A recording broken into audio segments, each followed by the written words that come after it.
Halo, kami dari tim Bad Boys yang beranggotakan Muhammad Farhan Erdiansyah, William Lonadi, dan saya sendiri Renaldi Christopher. Di sini kami ingin mempresentasikan hasil diskusi kami mengenai strategi perluasan dan adaptasi jasa logistik perusahaan X pada berbagai bidang industri di era new normal. Bagian pertama dari presentasi ini adalah executive summary. Perusahaan X merupakan perusahaan yang bergerak pada bidang logistik.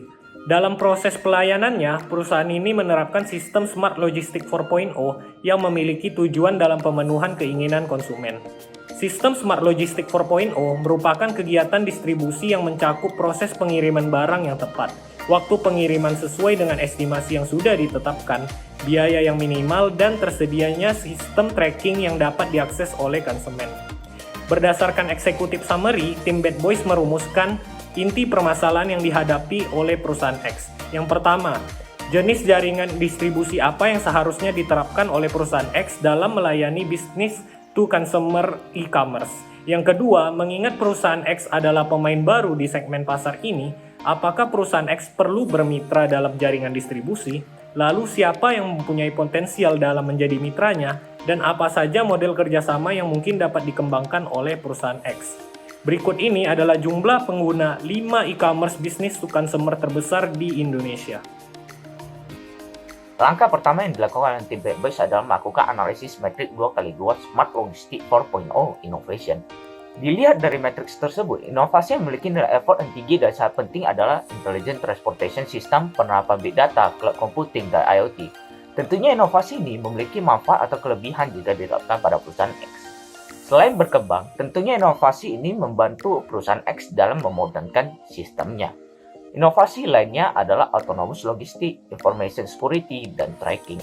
Tentunya keseluruhan dari inovasi ini sebenarnya penting bagi perusahaan X jika dilihat secara umum dan membantu perusahaan dalam proses kinerja perusahaan. Tetapi apabila dibandingkan antar inovasi yang satu dengan yang lain, maka hasil yang dihasilkan sesuai dengan hasil metrik 2x2 ini, yang dapat menghasilkan inovasi mana yang perlu menjadi pertimbangan dan perhatian bagi perusahaan X dalam menerapkannya. Kemudian, analisis selanjutnya adalah analisis kompetitor. Kompetitor yang dipilih di sini adalah Gen E, Gen T, Tiki, dan Si Cepat. Tentunya keempat kompetitor ini merupakan 4 perusahaan logistik besar di Indonesia. Dari keempat kompetitor ini, kita lihat dan analisis adalah pada proses pelayanan yang diberikan, estimasi pengiriman untuk jasa reguler Jabodetabek, strategi promosi dan pemasaran yang dilakukan keempat perusahaan, dan tentunya tarif pembayaran untuk jasa reguler Jabodetabek dari keempat perusahaan. Dengan adanya analisis kompetitor ini, dapat membantu perusahaan X dalam memperhatikan dari kompetitor-kompetitornya mana yang menjadi hal yang perlu dilakukan seperti pada proses strategi, promosi, pemasaran yang baik, dan menjadi kunci dari berkembangnya perusahaan X. Selanjutnya adalah analisis PESTEL. Ada 6 aspek atau indikator yang diperhatikan. Yang pertama adalah aspek political. Seluruh aturan yang diterapkan disesuaikan dengan net zero strategi. Aspek kedua adalah aspek ekonomi. Minimnya pekerja logistik menjadi penghambat pemenuhan kebutuhan logistik. Aspek ketiga adalah aspek sosial. Potensi perusahaan X dalam beroperasi sangat besar jika dilihat dari populasi dan kebutuhan akan produk. Aspek keempat adalah aspek teknologi. Penerapan sistem modern penting dalam proses logistik. Aspek kelima adalah aspek environment.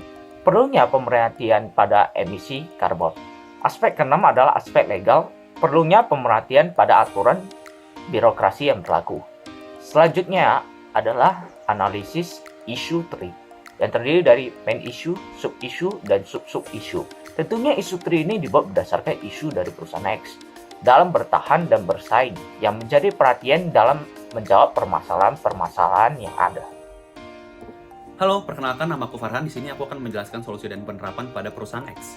Nah, untuk solusi penerapan pada perusahaan X ini terbagi menjadi 3 strategi yang telah kami buat, yaitu adalah yang pertama, perusahaan X dapat menjadi mitra logistik pada perusahaan e-commerce seperti Tokopedia, Shopee, Blibli, Bukalapak, dan Lazada yang memiliki jumlah pengguna aktif terbanyak di Indonesia.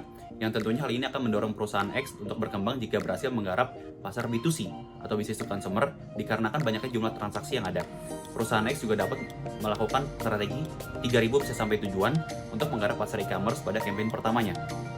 Lalu untuk strategi yang kedua, yaitu menambahkan layanan C2C atau customer to customer dengan inovasi yang telah kami buat, yaitu mobile apps yang bernamakan LogisX.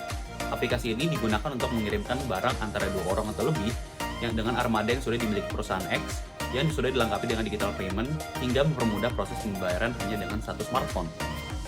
Nah, strategi yang ketiga itu adalah perusahaan dapat melakukan kerjasama atau dapat melakukan X-Open Partnership untuk mitra SaaS atau Software as a Service yang berfokus pada optimalisasi logistik dengan memperhatikan teknologi mutakhir pada smart logistics seperti cloud computing, big data, IoT, cybersecurity, automation, dan artificial intelligence. Nah, di mana perusahaan X ini tahu bahwa dengan melakukan kerjasama atau partnership ini dapat membantu perusahaan dalam mengurangi biaya dalam pengurangan biaya dan membuat improvement pada routing sehingga tentu dapat menambah value pada perusahaan X itu sendiri. Nah, lalu untuk menjawab pertanyaan nomor 1, jenis jaringan distribusi apa sih yang cocok diterapkan perusahaan X dalam melayani B2C e-commerce? Nah, network distribution yang cocok pada perusahaan X ini adalah indirect dan direct to customer sales atau last mile delivery yang mana perusahaan X ini dapat berperan menjadi jembatan antara seller, platform, dan customers dalam menangani masalah pengiriman. Terdapat 5 entitas pada browser di samping ini, yaitu supplier, seller, fulfillment center, hub customers, dan e-commerce customer service. Nah, X dapat melayani pengiriman dari seller menuju customer secara langsung ataupun hub dan fulfillment center yang telah disediakan oleh e-commerce itu sendiri. Fulfillment center dari e-commerce itu tentu sangat membantu perusahaan X untuk mengirimkan barang yang memiliki tingkat penjualan tinggi dan juga lead time pengiriman yang lebih cepat dan availability produk yang lebih banyak. Nah, sebagai contoh pada Tokopedia itu adalah toko cabang.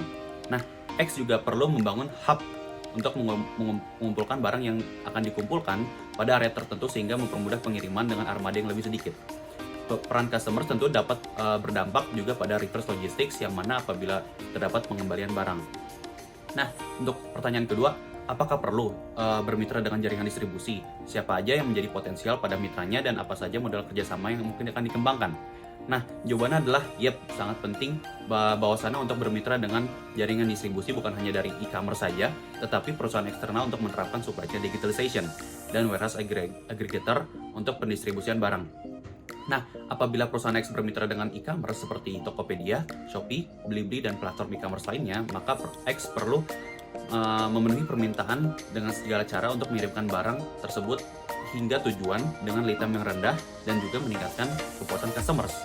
Nah, perusahaan X dapat bermitra dengan warehouse aggregator seperti shipper untuk penyimpanan barang sementara apabila hub dari perusahaan X itu saya tidak cukup dalam proses logistiknya.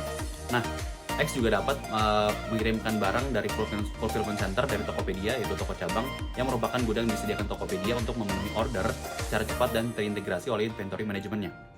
Nah, untuk meningkatkan performa dalam layanan logistik, tentunya diperlukan sebuah continuous improvement dengan bermitra pada perusahaan Morpheus yang berfokus pada blockchain, Locus yaitu berfokus pada machine learning dan AI, Ritase berfokus pada AI yang merupakan platform supply chain untuk memaksimalkan pendapatan melalui digitalisasi dan proses automation dan juga melindungi data yang sensitif dan serta mengurangi masalah kompleks pada supply chain.